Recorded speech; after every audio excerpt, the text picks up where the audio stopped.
Long before the world would know them as Vikings, their story began deep in the forests and plains of northern Europe. These were the early Germanic tribes, fierce tribal societies bound by a common language, warrior tradition, and belief in powerful unseen gods.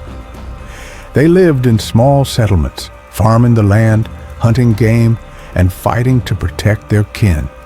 Life was hard, but strength, loyalty, and honor were everything.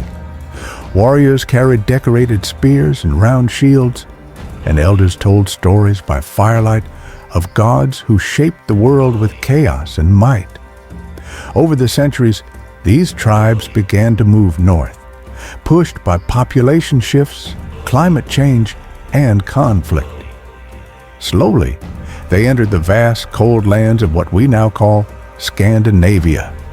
Norway's rugged fjords, Sweden's dark forests, and Denmark's windswept coasts became their new home. Here, they adapted.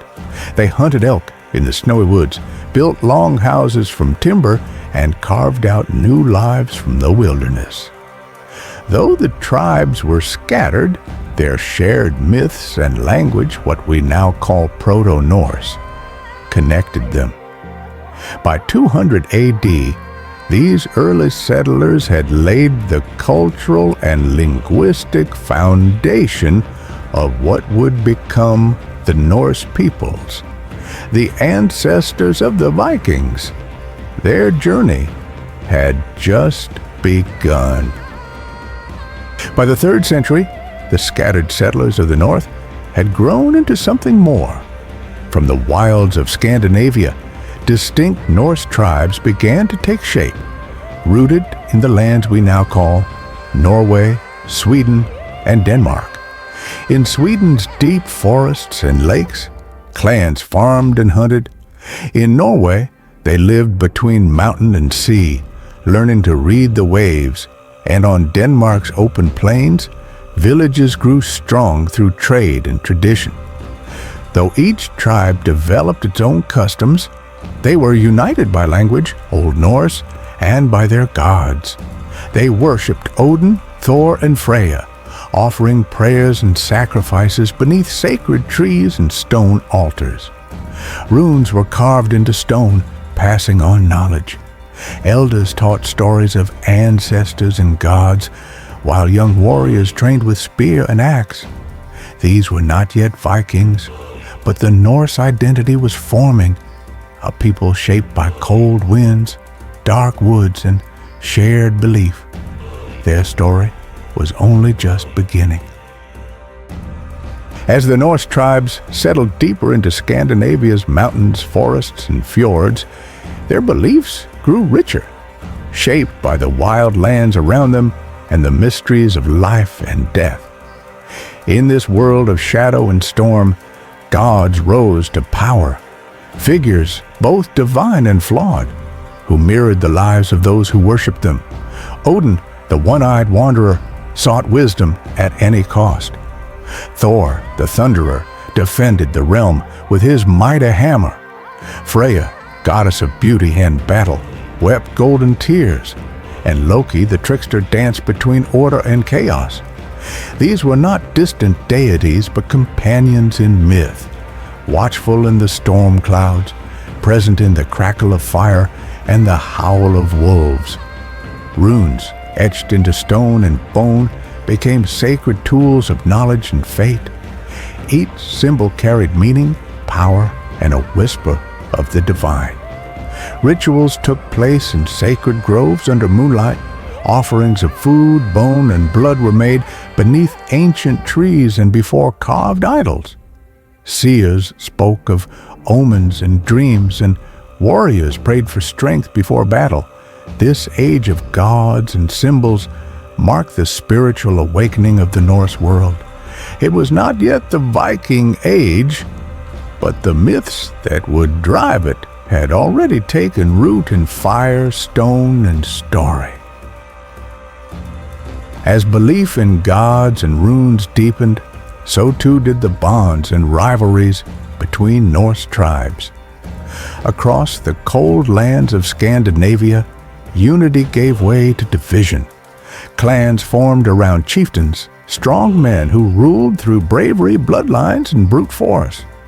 Petty kingdoms rose and fell like winter storms, each one seeking dominance over land, resources, and honor. Warriors became symbols of power. Their status was not measured in gold, but in the glory of victory and the strength of loyalty. Feuds were settled by blade and fire, oaths were sworn by the gods and broken at great peril. Long houses turned into fortified halls. Hilltops became strongholds. Wooden palisades rose around villages as raids between rival clans became common.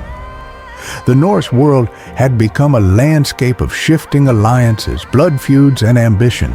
Yet through it all, the core beliefs endured. Runes were still carved, gods were still honored, but now strength and leadership were everything.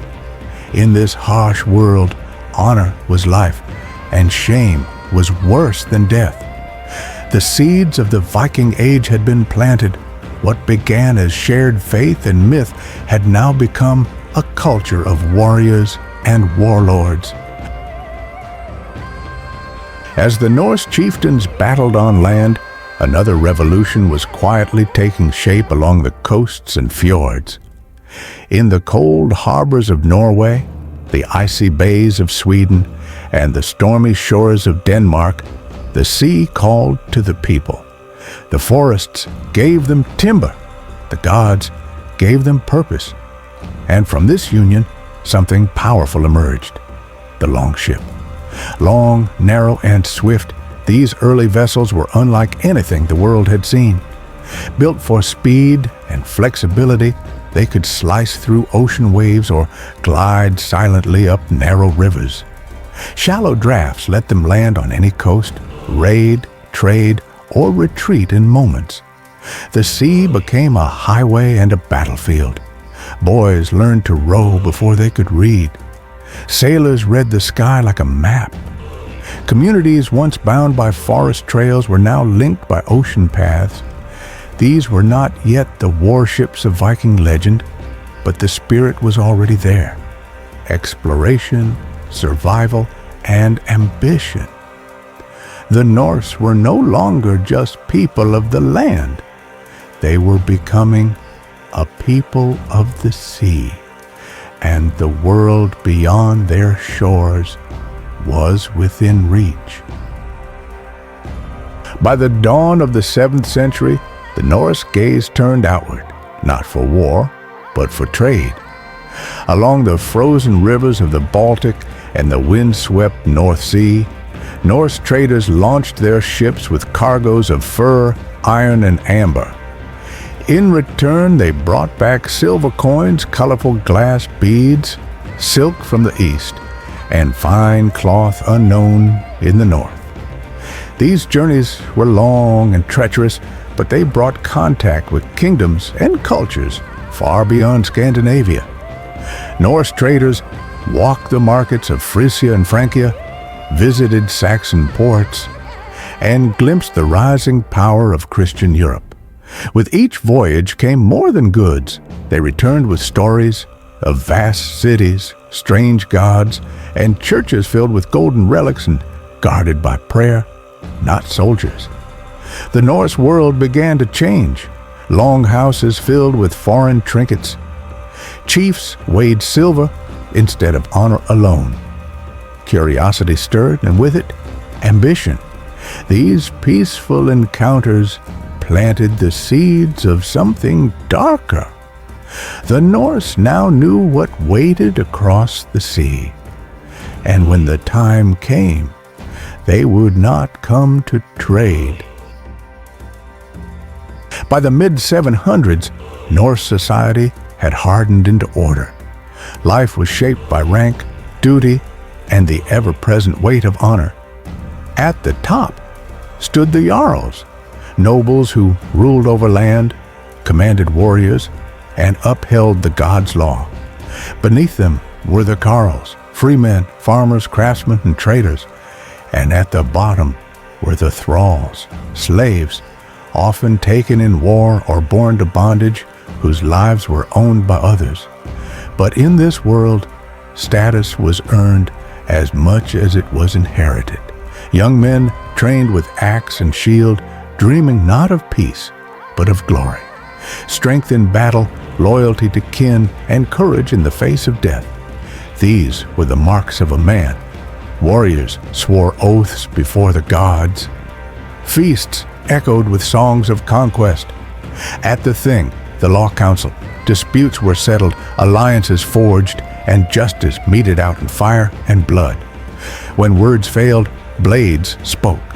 Duels were sacred, the last defense of one's name and pride. This was no chaotic world. It was a world of rules. But rules written in sweat, sacrifice, and steel. In the Norse heart, to live with honor was to die without fear. By the mid-8th century, the Norse world was changing again. Land had become scarce. Clans outgrew their farms.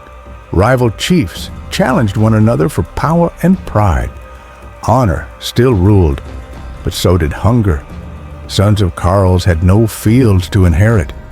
Thralls dreamed of freedom. Jarls feared rebellion. And warriors, bound by oaths and restless blood, longed for something greater. The seas that once divided now seemed to promise escape and opportunity. Across the waves lay foreign coasts, rumored to be rich, soft, and unguarded. Warrior leaders, no longer content with feasting and law-giving, gathered crews. They sharpened blades, tested sails, and whispered of silver across the sea, not in trade, but in conquest. The ships were ready. The gods were watching, and the Norse were no longer waiting. The age of myth had ended. The age of raids was about to begin. For centuries, the Norse world had looked outward, driven by hunger, ambition, and a promise whispered by the sea. On June 8, 793, that promise was made real. Off the coast of Northumbria, a sacred Christian site stood quiet, the monastery of Lindisfarne. Monks prayed, tended gardens, and lit candles beneath stone arches, their world devoted to peace, faith, and the Word of God. Then the sea changed. Out of the fog came dragon-prowed longships. Norse warriors stood ready, cloaked in fur and chain, eyes fixed on the shore. They did not come to trade, they came to take. The raid was swift and merciless. Monks were slaughtered or chained. Gold chalices, gospel books, and crucifixes were torn from sacred places. Fires lit the sky. Word of the attack spread like a curse. A house of God, burned by pagans from the north. Europe reeled, not just from the brutality, but from the message. The Norse were coming, and this was only the beginning. Lindisfarne was not a single spark. It was the match that lit a wildfire. In the years that followed, Viking raids swept across the coasts of Britain and Ireland like crashing waves. Monasteries, once peaceful sanctuaries, became burning targets. Churches in Northumbria, settlements in Scotland, island abbeys off the coast of Ireland, all fell to the sudden, brutal rhythm of Norse steel. The longship was their weapon, not just a vessel, but a force of nature, fast, silent, able to strike and vanish before a blade could be drawn. They came with the tide without warning. Villages woke to find fire at their doors. Monks saw dragon heads on the horizon, and then nothing but ash. No fortresses, no armies, just speed, surprise, and fear. The Christian world scrambled to understand. Who were these men from the frozen sea? Why did they come? But the Norse had no need to explain. Their message was fire, their map was the coast, and the Viking Age was only just beginning. The raids were not random, they were driven by hunger, ambition, and the cold arithmetic of survival. In Scandinavia, farmland was limited. As Norse populations grew, sons of free men found themselves landless, with no inheritance, no future.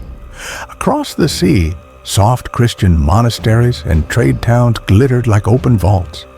There was gold, silver, chalices, crosses, and relics of saints, unguarded and priceless. Monks prayed for peace. The Norse came for plunder, but not all raiders were desperate. Some were outcasts, nobles stripped of titles, warriors forced into exile.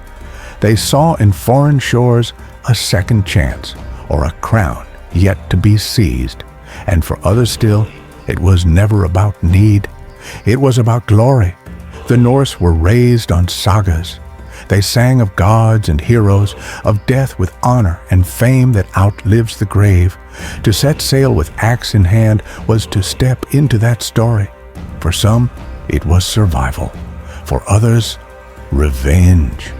For all of them, it was destiny. At first, the Viking raids were like lightning, unpredictable and wild. But in time, lightning learned to strike with precision. By the early 800s, raiding became routine, a season written into the Norse year like planting or harvest. Every summer, longships launched across the North Sea from Norway and Denmark. Their targets were chosen carefully: monasteries without guards, coastal villages without walls, trade towns with more silver than swords. They struck fast, took what they could, and vanished before any army could gather. And when the autumn winds changed, they returned home, their ships heavy with loot, and their stories even heavier with glory. These weren't random attacks. They were patterns, a rhythm of violence, a strategy of survival, a new way of life. In fire and frost, the Viking raiders refined their craft, and Europe watched in dread as the tides began to move with purpose. By the 820s, Viking raids had grown larger and bolder. What began as swift coastal strikes now rolled deeper into Europe like storm tide. In Ireland, the Norse swarmed river systems, attacked monasteries and towns from the water. But they didn't just take, they stayed. On the banks of the River Liffey, they built a stronghold, a trading post, a foothold. That place would become Dublin. Across the sea, the raids reached Frisia, Normandy, and western England. No coast was safe. River cities burned. Market towns were looted. Monasteries, once places of peace, became scenes of slaughter. The Norse longships became Europe's nightmare, slipping up rivers, striking inland, vanishing before resistance could rise. For kings and counts, prayers weren't enough. They built watchtowers, raised navies, and lined coasts with soldiers. But the Norse had already proven one thing: walls meant nothing to men who could sail past them. For decades, the Vikings came like shadows, striking fast, then vanishing with the tide. But by the 830s, something changed. Some longships didn't return home. Instead, they stayed. Along the rivers of Ireland and the coasts of England, Viking groups began to build winter camps. First temporary, just tents and timber palisades. But soon, they grew into strongholds. Fortified encampments became outposts. Outposts became towns. And the Norse were no longer just raiders. They were now neighbors. These early bases were used to regroup, repair, and raid again come spring. They stored plunder, bred livestock, and housed families. In Ireland, places like Dublin and Limerick expanded into trading hubs. In England, Viking camps became permanent threats, launching points for future conquests. The enemy was no longer distant. The Norse had brought their world to the shores of Europe, and it was here to stay. The tide had shifted. The Vikings no longer came and went with the seasons. They stayed. Their camps became fortresses. Their crews became armies. In 865 AD, the storm truly broke. It was called the Great Heathen Army, a massive Norse force not for raiding, but for conquest. Led by sons of Ragnar Lothbrok, Ivar the Boneless, Ubba, and Halfdan, the army landed in East Anglia. Their numbers dwarfed anything seen before, not dozens of ships, hundreds. They did not strike and vanish. They occupied, they demanded tribute, and they crushed those who refused. Monasteries were no longer just targets. They were staging grounds. Towns became battlegrounds. Kingdoms fell. The Anglo-Saxons, fractured and slow to unite, struggled to resist. One by one, Viking warbands pushed inland, claiming land and silver by fire and sword. And wherever they won, they stayed. The age of raids was over. The age of invasion had begun. And for the Christian kingdoms of Europe, a darker chapter was opening. For years, the Vikings were seen as little more than sea-born savages, raiders without kings, armies, or cause. But by the mid-800s, that illusion was shattered. The Norse were no longer just looting. They were settling, conquering, holding land, and reshaping the balance of power in Christian Europe. In desperation, some rulers chose gold over blood. They paid Danegeld, tribute in silver, to buy peace. But the Norse always returned for more. Others stood and fought. Fortresses rose along rivers and coasts. Watchtowers, walls, and warning bells became part of daily life. Peasants trained with spears. Monks prayed behind swords. The church began calling the Vikings not just enemies, but an existential threat to Christendom. These were no longer pirates. These were a people, a culture, a storm, and Europe had no choice but to meet them, with coin, with steel, and with fear. For decades, the Vikings came and went, fierce as storms, gone with the tide. But in time, something changed. In Ireland, England, and Scotland, they stopped leaving. What began as winter camps turned into towns. The Norse built longhouses, markets, walls. In Dublin, a Viking port grew, not just of warriors, but traders, craftsmen, and families. In Limerick and along the Isle of Man, they raised chips, bred cattle, and minted silver coins. In England, Norse control stretched across the east, and towns like York flourished under Norse law, becoming centers of commerce and power. These were no longer invaders. They were settlers, builders, rulers. Languages mixed, marriages crossed borders, and new identities were born. The axe had opened the door. Now the hammer and the hearth would build what came next. Not all Norsemen sought glory in blood or gold. Some sought freedom.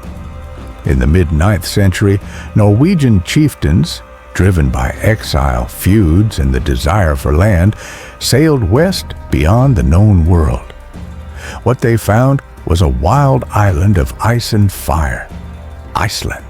No kings ruled here, no armies guarded it, only deep fjords, smoking volcanoes, and vast green valleys. They carved out homes from the wilderness, built longhouses, fished the northern seas, and raised sheep among the lava plains. And in time, they created something remarkable. In the year 930, Norse settlers gathered at a great plain and formed the Althing, a parliament of equals. No throne, no crown, only free men, and law spoken aloud. Iceland became not just a colony, but a mirror of Norse identity, independent, rugged, and fiercely bound by custom.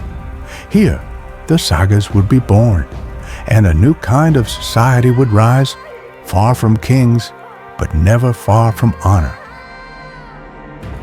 They came as raiders. They stayed as rulers. In 865, the great heathen army stormed into England, not to raid, but to conquer. Town after town fell. Anglo-Saxon kingdoms crumbled. And when the dust settled, the Vikings didn't leave. They took land, they built towns, and they governed. The eastern part of England became known as the Danelaw, a vast region under Norse control where Viking law, language, and culture shaped daily life. In places like York, Norse chieftains ruled from strongholds. Markets boomed with silver, amber, and furs. Pagan rites and Christian churches stood side by side. This was not occupation, it was transformation. Norse settlers married local women. Children grew up speaking Old Norse and Old English. For the first time in England, Viking power was permanent, political, cultural. The sword had opened the door. Now, the law, Danelaw, held it open. For years, the rivers of France had run with fire. Viking raiders swept through Frisia and the Frankish coasts, striking towns, burning churches, and demanding tribute. But one Viking chieftain, Rollo, wanted more than silver. He wanted land. In 911, after years of warfare, the Frankish king offered him a deal. Land for loyalty, peace for permanence. Rollo accepted. And so the Vikings, once feared invaders, became dukes of Normandy, the land of the Northmen. Here, Norse and Frankish culture blended. Pagan warriors married Christian women. Norse law merged with feudal rule. Longships gave way to castles. The Norse language faded, but Norse blood remained. And from this union would rise a dynasty that would one day conquer England itself. What began as raids had become a realm. Normandy was born, not with fire, but with treaty. The Viking legacy was not built by sword alone. It was also shaped by trade, fast, fearless, and far-reaching. Norse merchants carried furs, amber, and iron from the forests of Scandinavia. In return, they took back silver from the Caliphate, silk from Byzantium, and spices from the East. Their longships, not just warships, but merchant vessels, glided down rivers across Eastern Europe, connecting the Baltic to the Black Sea. Along these routes, they founded trading posts and cities. They crossed languages and borders. They met Slavs, Greeks, Arabs, and Persians, learning, bartering, adapting. In Baghdad, they were known as the Rus. In Constantinople, they became the Varangian Guard, elite Norse warriors sworn to the Byzantine emperor. Wherever they went, they traded not just goods, but stories, myths, and memory. From wind-swept fjords to golden mosques, the Vikings helped shape a connected world long before modern maps. They were more than raiders. They were a bridge between worlds. Some Viking journeys were born from conquest, others from exile. Around 985 AD, a Norseman named Eric the Red was banished from Iceland. But instead of vanishing, he sailed west, into ice-choked waters, chasing rumors of a distant land. What he found was vast, frozen, and fierce. A jagged coastline of glaciers and stone. He called it Greenland, hoping the name would attract settlers. And they came. A few hundred men and women from Iceland chasing land, freedom, and a second chance. They carved out life on the edge of survival. They built turf-walled homes, hunted seal and caribou, and struggled to grow crops in a place where summer was brief and winter was brutal. These weren't raids or conquests. This was endurance. For generations, the Norse lived on Greenland's coast, farming, trading, and praying. And though the settlements would one day fade, their spirit, bold, isolated, unyielding, became legend. Greenland was never easy, but for the Norse it was proof. The edge of the world was never the end. The edge of the world was never enough. Around the year 1000 A.D., a Norseman named Leif Erikson, son of Eric the Red, sailed even farther west than his father, past Iceland, beyond Greenland, into the great unknown. What he found was a new land, Vinland, a place of rich forests, wild grapes, and wide rivers.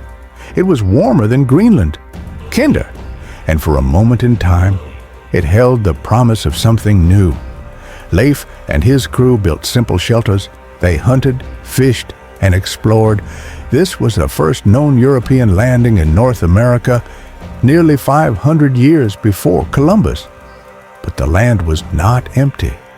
Conflict with the native peoples, isolation, and the distance from Greenland made the colony fragile. Within a few years, the Norse left Vinland behind. Yet they had gone further than any of their world had dreamed. They had touched another continent. And long before maps or empires, the Vikings left their mark where no other European had set foot.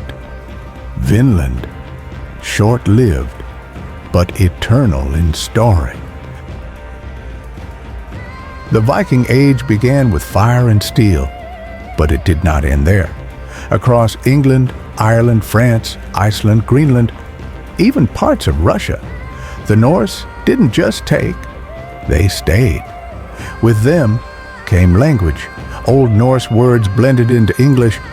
With them came law, things, juries, oaths, Viking customs that still echo today. Norse settlers married local women. Children grew up between gods and crosses. Ships and shields gave way to farms and trade. In Normandy, the Norse became dukes. In Iceland, they wrote sagas. In England, their blood still runs through names, towns, and tongues. This was no longer just a Viking age. It was an age of transformation. The Viking world vanished not in defeat, but in evolution. It became Europe, and its legacy, carved in runes and remembered in legend, would outlast even the greatest kings. The age of scattered chieftains was coming to an end. For centuries, Viking war bands roamed the seas, built colonies, and carved out power with axe and fire. But now, in the homelands, Norway, Denmark, and Sweden, a new kind of leader was rising, the Viking king. These kings ruled not just by strength, but by law, alliance, and symbolism. They united tribes under banners, claimed divine right through gods or Christ, and wielded diplomacy as sharply as any blade. In Norway, rival jarls were brought to heel under Harald Fairhair, the first true king. In Denmark, power shifted to royal courts, where iron and gold worked together. In Sweden, trade routes and temple towns like Uppsala gave rise to royal families claiming descent from gods. These new monarchs walked a fine line between pagan tradition and Christian influence. Some still honored Odin. Others took baptism to forge alliances with Europe. Thrones replaced longships. Crowns replaced war helms. But the blood of the sea still flowed in their veins. This was the birth of the Norse kingdoms and the dawn of Viking royalty. At first, the Vikings came to raid, then to settle. But in the heart of England, they did something more. They ruled. The eastern and northern lands conquered by Viking armies became known as the Danelaw, not just a region, but a system. Here, Norse kings and jarls enforced their own laws, spoke their own language, and built towns in the image of their homelands. At the center of it all was Jorvik, what the English once called York, a thriving hub of trade, politics, and culture. Silver coins were minted, law councils debated, goods from the Baltic, the North Sea, and the rivers of Rus passed through its markets. Norse rule wasn't just war, it was administration. Anglo-Saxon and Viking customs began to blend. Mixed families, mixed laws, and mixed faiths reshaped the region. The Danelaw became a bridge between invader and native, between pagan and Christian, between old and new. In this Norse-ruled corner of England, a new kind of kingdom took root. Not all Viking journeys led west. Some carved deep into the rivers of the east, into the heart of what would become Russia and Ukraine. Norse traders and warriors known as Varangians traveled the great waterways of Eastern Europe, the Dnieper, the Volga, and beyond. At first they came to trade, furs, slaves, amber, exchanging goods with Slavs, Byzantines, and Arabs, but soon they began to rule. In the late 9th century, a Varangian leader named Rurik established control in Novgorod. His descendants moved south, founding the great city of Kiev. This was the beginning of Kievan Rus, a new realm born from Norse ambition and Slavic soil. Norse warriors became princes. They built forts, issued laws, and protected trade routes that reached Constantinople. Over time, they blended with the Slavic people in blood, culture, and belief. Pagan gods gave way to Orthodox Christianity. Viking names faded, but their legacy remained. From this fusion, a new civilization emerged, one that would shape the future of Russia, Ukraine, and Belarus. The Vikings didn't just cross oceans, they crossed continents and helped found kingdoms that still exist today. In the sagas, there is a name spoken with awe and fear: Ragnar Lothbrok, a legendary warrior, king, and raider, a man said to have fought dragons, conquered kingdoms, and died in a pit of snakes, laughing at death. History and myth blend in his story, but his legacy lives on through his sons. Ivar the Boneless, brilliant, ruthless, a commander of the great heathen army. Ubba, a fierce warlord, feared in the West. Bjorn Ironside, explorer and conqueror, said to have raided the Mediterranean itself. Together, they did not just raid, they carved kingdoms.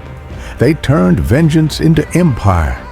They carried their father's legend across Europe. Whether Ragnar was man or myth, his sons were very real, and their deeds reshaped the world. For Viking warriors, they were more than heroes. They were a blueprint, a saga made flesh. In the time of Ragnar and his sons, Norway was still divided, a land of fjords, forests, and feuding jarls. But one man would rise to bind them all: Harald Fairhair, a warrior, a king, and a legend. Around the late 800s, Harold set out to conquer every rival chieftain in the land, not for gold, but for unity. With sword and shield, he defeated his enemies. With marriage and alliances, he brought others under his banner. From the rugged coastlines to the inland valleys, Harold forged the first true kingdom of Norway. It is said he swore never to cut his hair until the land was his. And when the wars were done, he cut his golden locks. As the first high king of the north, under his rule, power became centralized. Jarls became vassals. Tribute flowed to a royal court. And though paganism remained strong, his reign opened the door to Christian kingship in the generations that followed. Harold Fairhair didn't just win battles, he made a nation, and in doing so, changed Viking history forever. By the early 11th century, Viking warlords had raided, conquered, and settled far across Europe. But one king would unite it all. His name was Cnut the Great. Born of Danish royal blood, Cnut seized the throne of England in 1016 after years of brutal war. Not long after, he became king of Denmark, then Norway, and briefly ruled parts of Sweden. This was no longer a scattered realm of raiders. It was a North Sea empire, stretching from Scandinavia to the English coast. But Cnut ruled not just with the sword, he ruled with strategy. He embraced Christianity, not as a token, but as a tool of diplomacy. He attended Mass and built churches, even as he honored his Norse roots.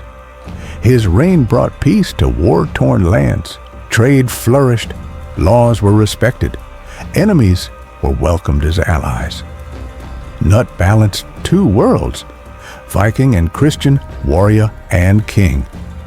For a moment, the Vikings ruled like emperors, and Cnut the Great stood at the height of it all. In the twilight of the Viking Age, one last warrior rose, as fierce as the old kings, and more worldly than any before him.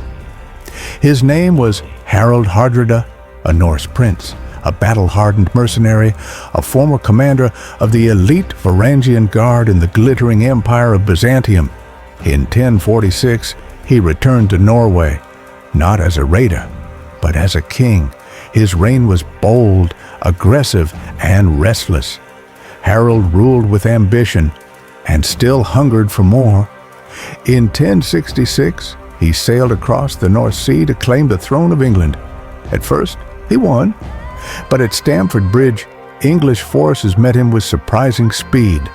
Outnumbered and unarmored, Harold led from the front, towering, defiant, a final charge, a final fall. His death marked more than the end of a battle. It ended an era. The Viking Age, once an age of fire, conquest, and kings, was over. What followed would be ruled by crowns, crosses, and nations. But for one last time, a Viking stood against the world and dared to win it all.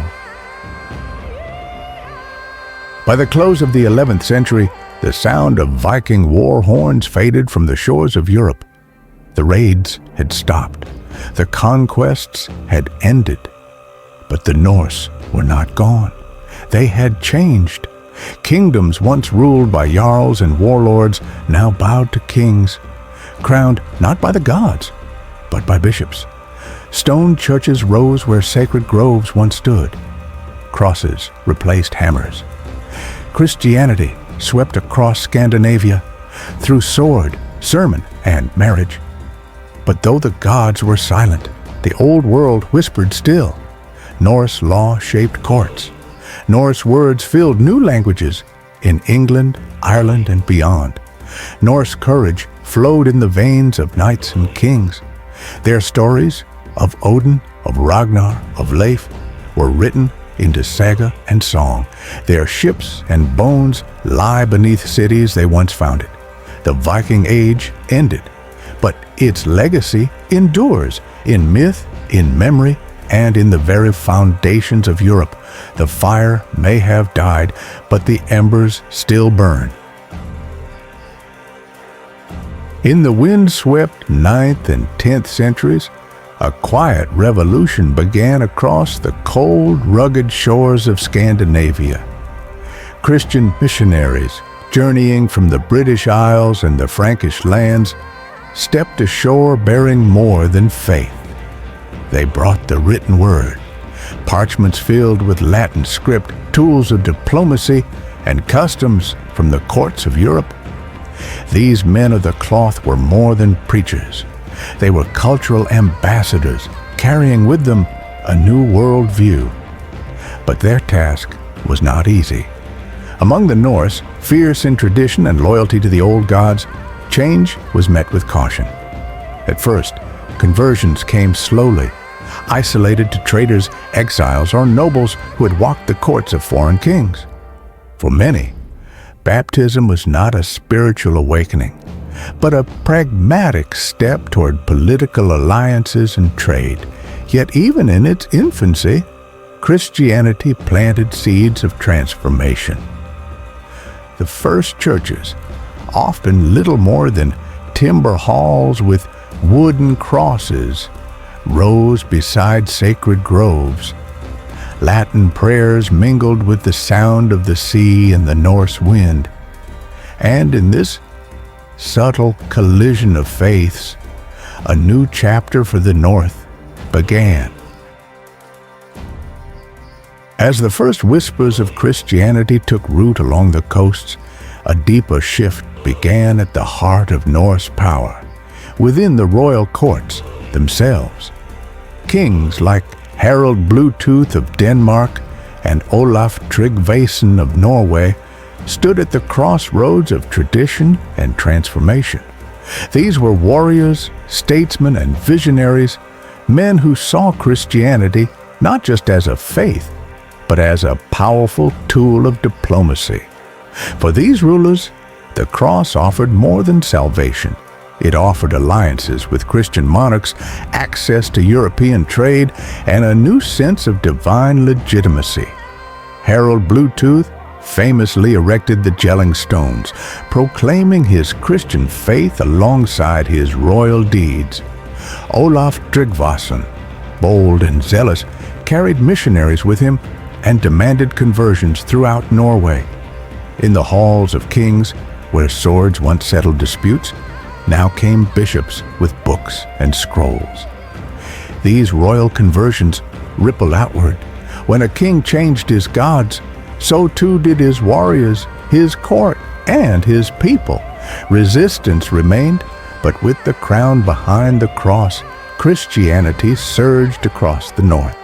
And thus, what began as isolated whispers became the new language of power and unity across Scandinavia. But not all welcomed the new faith. As kings bent the knee to Christ and bishops walked the halls of power, many among the common folk held fast to the gods of their ancestors. In hidden valleys and forested hills, old rituals endured. Fires still burned in honor of Odin. Offerings were laid before Thor's hammer. The Christian God was foreign, distant, spoken of in Latin, and cloaked in foreign customs. But the old gods, they had walked with the people for generations. Resistance flared. In parts of Norway and Iceland, pagan chieftains rose in rebellion. Sacred groves became battlegrounds. Temples were defended with axe and shield. Some missionaries were driven out, or worse. And in the eyes of many, the destruction of their sacred sites was not salvation, but sacrilege. Churches were built where temples once stood, stones pulled from one faith to build another. Yet even in resistance, the Norse world was changing. For every grove cut down, a church bell rang in its place, and slowly, painfully, the old faith gave way, not in silence, but in struggle.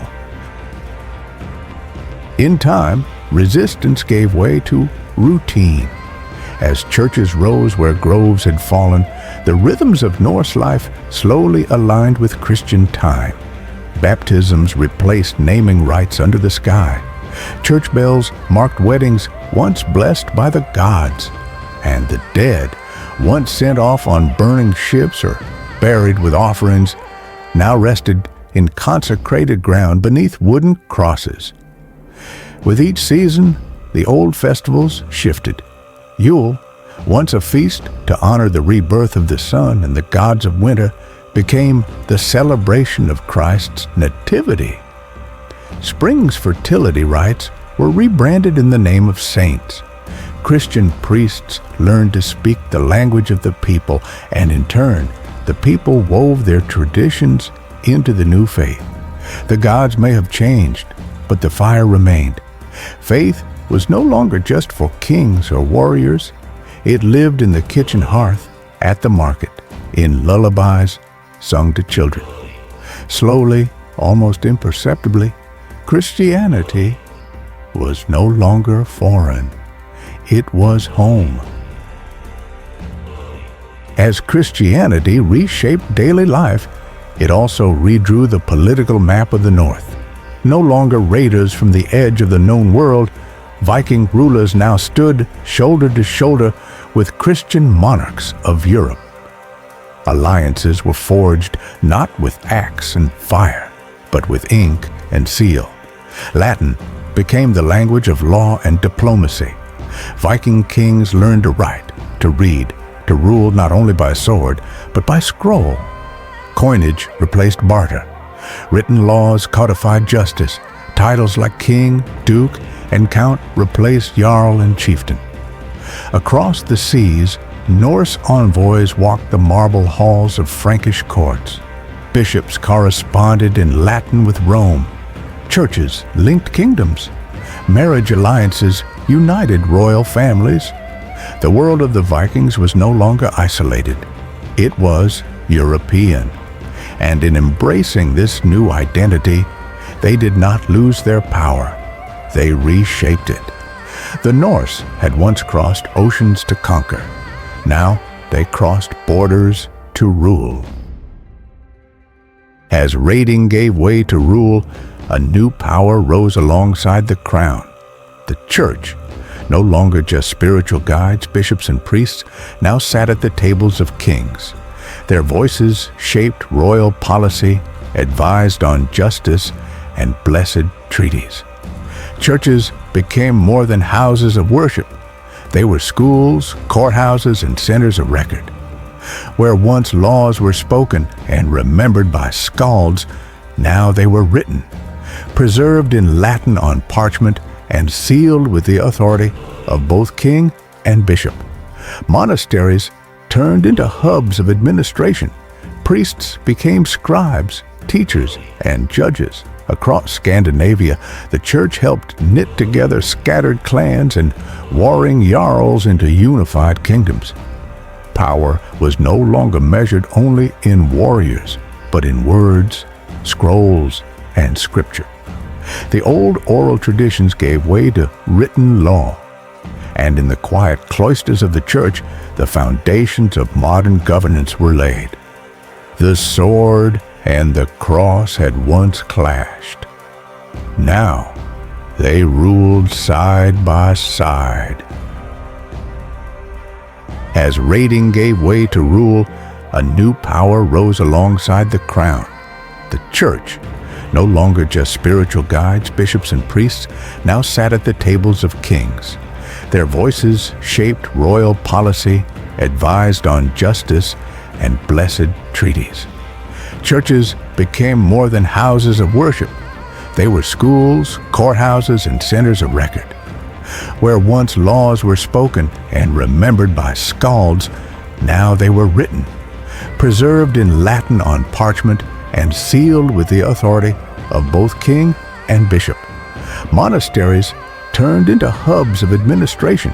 Priests became scribes, teachers, and judges. Across Scandinavia, the church helped knit together scattered clans and warring jarls into unified kingdoms. Power was no longer measured only in warriors, but in words, scrolls, and scripture. The old oral traditions gave way to written law, and in the quiet cloisters of the church, the foundations of modern governance were laid. The sword and the cross had once clashed. Now they ruled side by side. By the 12th century, the world of the Vikings had changed forever. The longships no longer carried raiders. They carried pilgrims, traders, and kings. The wild sea-roving clans of the north had become part of Christian Europe, bound not only by faith, but by law, language, and lineage. But the Norse spirit did not vanish. In sagas told by firelight, Thor still rode his chariot across the sky, and now so did angels with swords of flame. The myths and legends of the old gods were not forgotten. They were transformed, woven into the new tapestry of Christian storytelling. Feudal lords who ruled by divine right traced their line back to Odin. Churches bore runic carvings. Crosses stood where stones once spoke of giants. The Viking Age had ended, but its essence endured, in stories, in bloodlines, in stone. The North was no longer just Norse. It was Christian. It was European. It was something new. In the autumn of 1066, the longships returned one last time, not for trade, not for diplomacy, but for glory. King Harald Hardrada of Norway, once a Varangian guard in the courts of Byzantium, launched an invasion of England, one final campaign to claim a crown across the sea. He was no raider. He was a warrior king hardened by battles in the east, ruler of a united Norway, and heir to the Viking world's dying ambition. With hundreds of ships and thousands of men, he crossed the North Sea, not to plunder, but to conquer. At first, he triumphed. The Viking banner flew high after the Battle of Fulford, but even as he celebrated, another army approached. It was bold, it was brilliant, it was doomed. Harold's invasion was not just a campaign, it was the last breath of an age. One final dragon-proud fleet sailed to war, not as raiders in the night, but as kings daring to reshape the world. And though the end lay just days ahead, in that moment, the North remembered its fire. On September 25th, 1066, the Viking Age came to a battlefield. At Stamford Bridge, two kings met, one born of England, the other forged in the fires of the Old Norse world. Harald Hardrada of Norway, legendary warrior, faced Harold Godwinson, king of a rising England. The Vikings, fresh from victory at Fulford, were unprepared, resting, many without armor, caught off guard by the speed of their enemy. The English stormed the bridge. A lone Viking, legend says, held the crossing single-handedly, buying his army precious time. Then the full battle began. It was brutal, relentless. Hardrada, tall and unshaken, led from the front until an arrow found his throat. The last great Viking king fell where he stood. His army, cornered and leaderless, fought to the death. By sunset, thousands lay dead. Only a handful of ships returned to Norway. This was more than a defeat. It was an ending. No great Viking army would ever again land on English soil. At Stamford Bridge, the age of raids and warlords died, and history turned the page.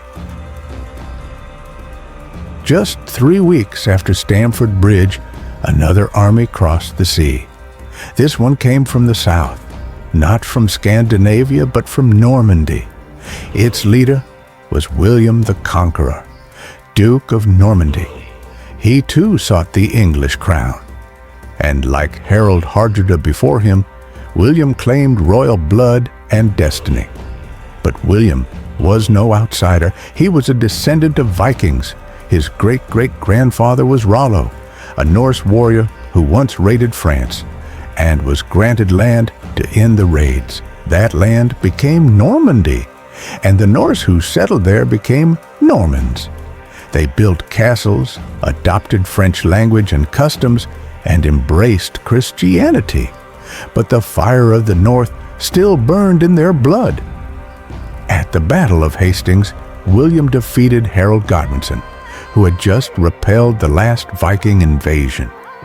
With that victory, a descendant of Vikings became king of England, not by raid, but by right. The conquest was complete.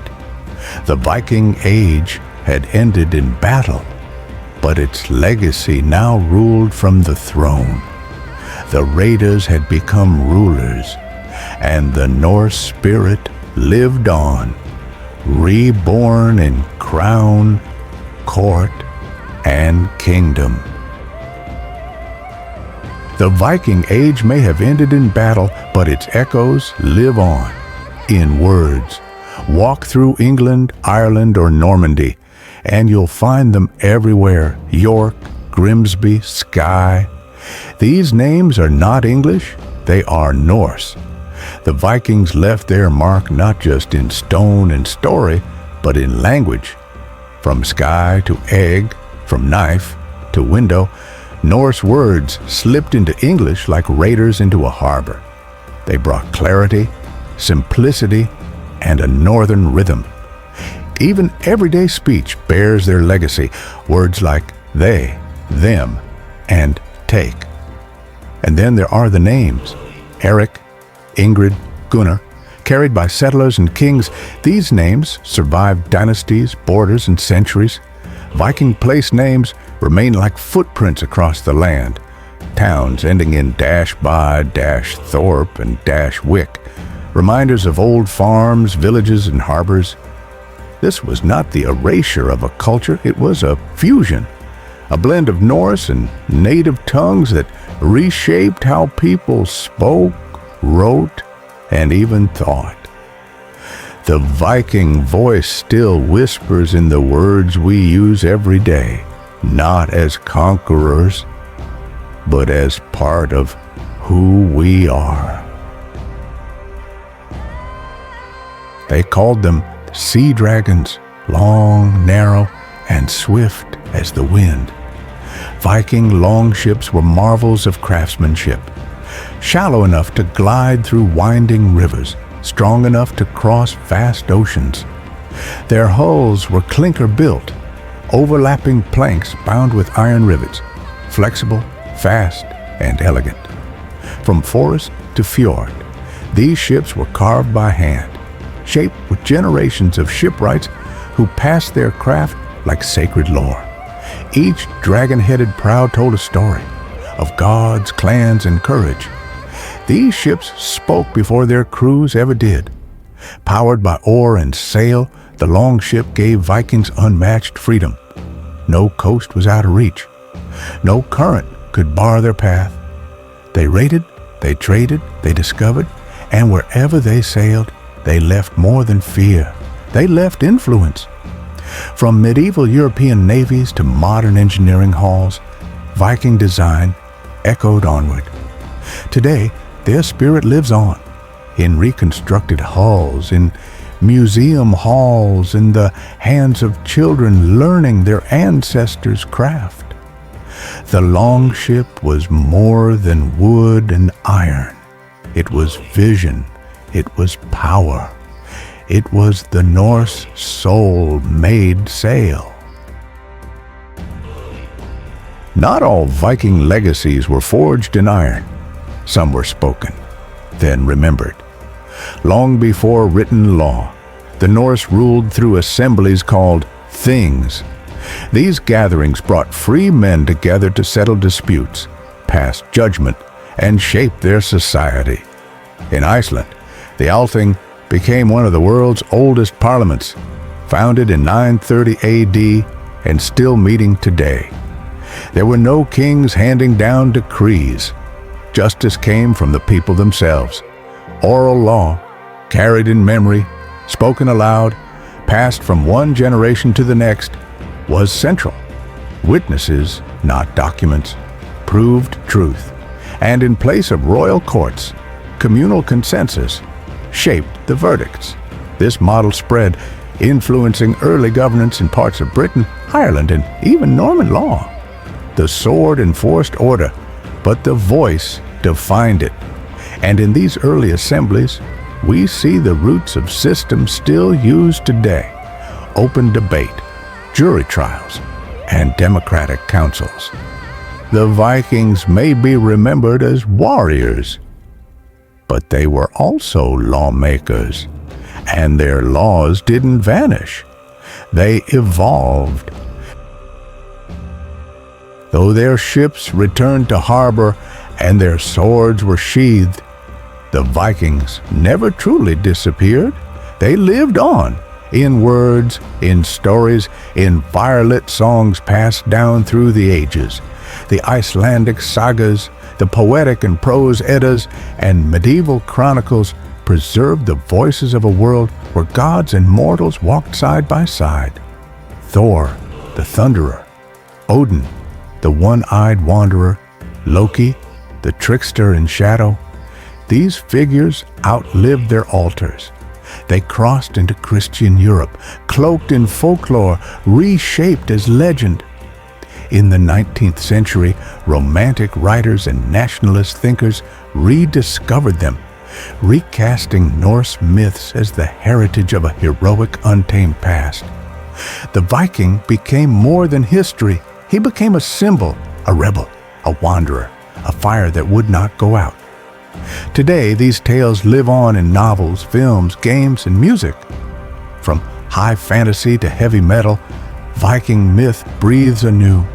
In every retelling, the gods ride again, and through them, the Old North still dream. The Viking Age is over, but the Vikings never truly vanished. Their swords may rest in museums, and their ships lie silent in wood and stone, but their spirit endures. Today, the Norse live on in ways they could never have imagined. In festivals where thousands gather in furs and chainmail to reenact raids and rituals. In heavy metal, where thunderous riffs echo the rage of gods and warriors.